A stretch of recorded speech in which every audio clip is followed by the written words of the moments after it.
Holy. What's up, man? How are you? What's up, man? Holy. Sure. What's it say?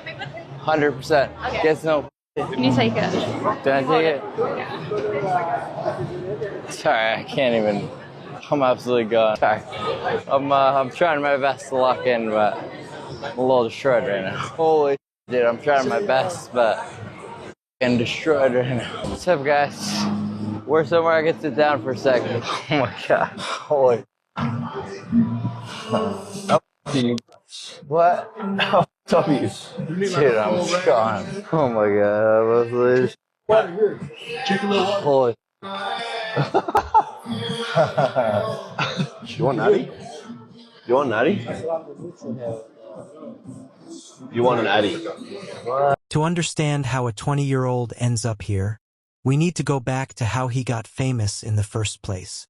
20 years old, 3 YouTube channels, a stake sponsorship deal generating what was reportedly a major income stream, a PR manager, a management team, a club grand opening in Miami. Enough pull to send Ubers to influencers for brand deals. The looks-maxing niche, a subculture built around men pursuing physical optimization obsessively, diet, sleep, skincare, posture, everything tracked and documented. Clavicular wasn't just a participant. He positioned himself as the authority. The appeal. Young, shameless, funny, relentless. He didn't pretend to have it figured out. He just kept going further than anyone else would. That recklessness was the product. By his own words on stream, by age 20 he'd done more deals than his father has in his entire life. Block him. Are you kidding me? He turned off my phone service, so I'll just get a different data plan. Yeah, someone get me a new data plan if that's actually true. It's an eSIM. No, do it immediately. I hate that. He's never done. I don't give. It's on me. It's like, what do you mean you're canceling my phone because I didn't listen? It's like, I've done more deals than he has in his entire life. He was the guy who made the thing everyone else said was too much, and somehow made it work. The internet loves a person who goes too far, until it doesn't. For a while, the strategy worked perfectly.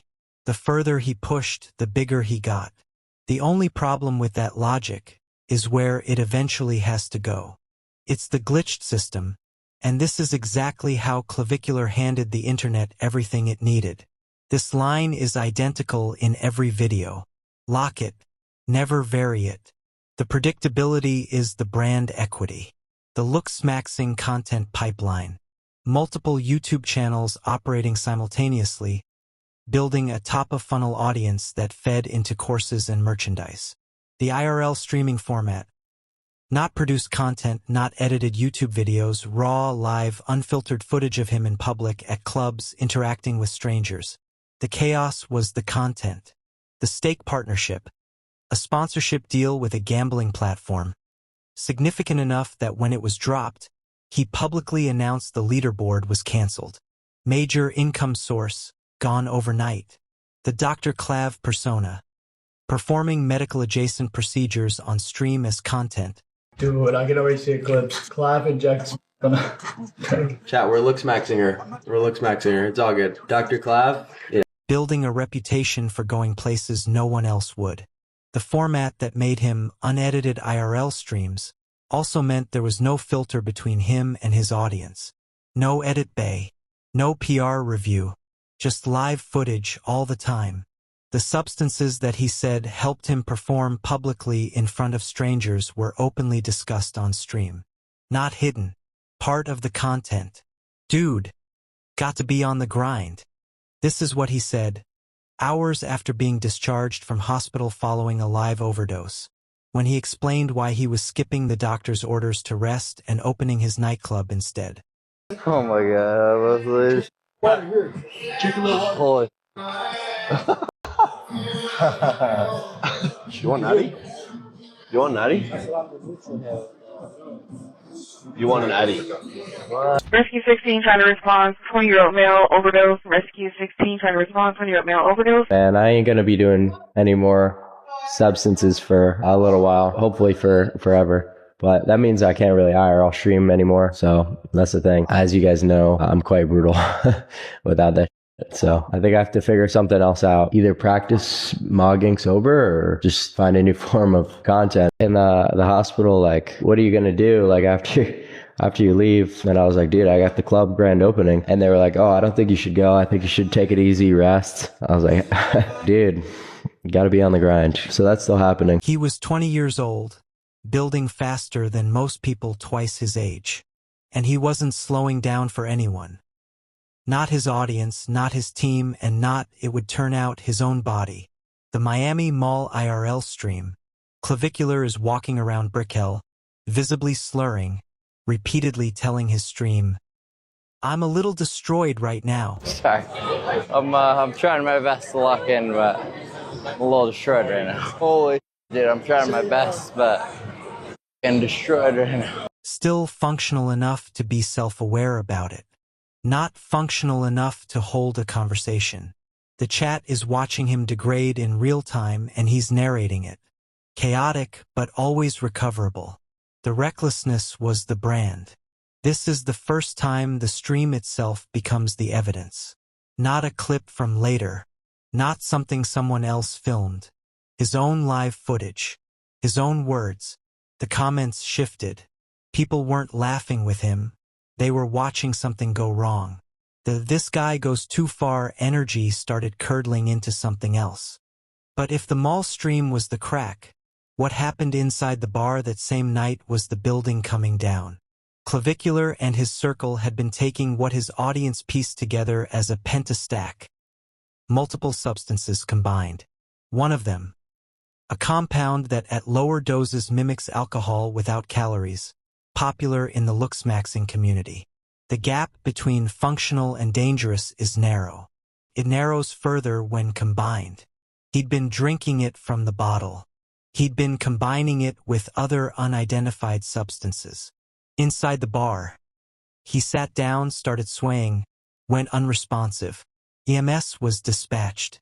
His father in New Jersey was called. The stream cut for good. EMS dispatch audio. Rescue 16 trying to respond. 20-year-old male overdose. He made it out. He was discharged the following morning. And then, because he is exactly who this video is about, he went and opened his nightclub that same night. His father flew from New Jersey to Miami. The goal? Get his son into treatment. Clavicular refused to meet him. His father flew home without having the conversation. Meanwhile, on stream, Clavicular told his audience his dad never showed up. This beat works because it's not just recklessness anymore. It's a 20-year-old who just nearly died on a live stream, telling his audience a version of events that directly contradicted what his father experienced.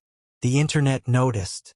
3 people who were trying to help him, his father, his PR manager, his friend Androgenic, were all pushed out within days of each other. No longer in the US, and I'm not sure how much I can say, but I can say this situation is...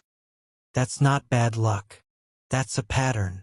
All 3 YouTube channels permanently banned, not simultaneously but sequentially, the second and third for ban evading after the first was terminated in November 2025 for linking to content around illegal goods and services. The channels were his top of funnel. Without them, the course sales pipeline collapses. The stake deal dropped publicly. Major income sources gone in weeks. But losing the channels, losing the sponsorship, that was survivable. What got filed in Florida on April 29, 2026, was not. A lawsuit filed by Alexandra Mendoza, known as Elora S.A. She first met Clavicular when she was 16. The lawsuit alleges battery, fraud, and unauthorized use of her name and likeness. It seeks damages exceeding $50,000. But the peak, the specific moment this stops being allegations and starts being evidence, is the injection scene. During a later streaming session, Clavicular allegedly injected a fat-dissolving compound called Aqualix into Alexandra's face live on camera. No medical license, no consent forms, and he said, directly into the camera, "Chat, we're looksmaxing her." Dr. Clav. Clips. Clav injects. Chat, we're looks maxing her. We're looks maxing her. It's all good. Dr. Clav? He documented it himself. Timestamped. On his own stream. Lawyers who reviewed the footage publicly stated it was likely to trigger a criminal investigation. The comment sections didn't need to speculate. The clip was right there. At some point, content stops being a defense. When your stream becomes Exhibit A, the algorithm and the courtroom start looking a lot like the same room. Clavicular story isn't really about substances or lawsuits or bad decisions. It's about what happens when the format is the recklessness. He didn't have a content strategy that got out of hand. The unfiltered, undiscriminating, never stop live stream was the strategy. That meant every error, every bad call, every moment of impaired judgment went straight to the audience. The internet doesn't separate the content from the evidence. Keeps both. The pattern his story reveals. When you monetize extremity, you don't get to decide where extremity ends. The platform that made him an always-on live stream with no edit bay and no filter became the exact mechanism that built the case against him. Earlier, hours after leaving the hospital after a live overdose, he explained why he was going to open his nightclub against doctor's orders. Dude, got to be on the grind. That's not a hustle quote. That's a diagnosis.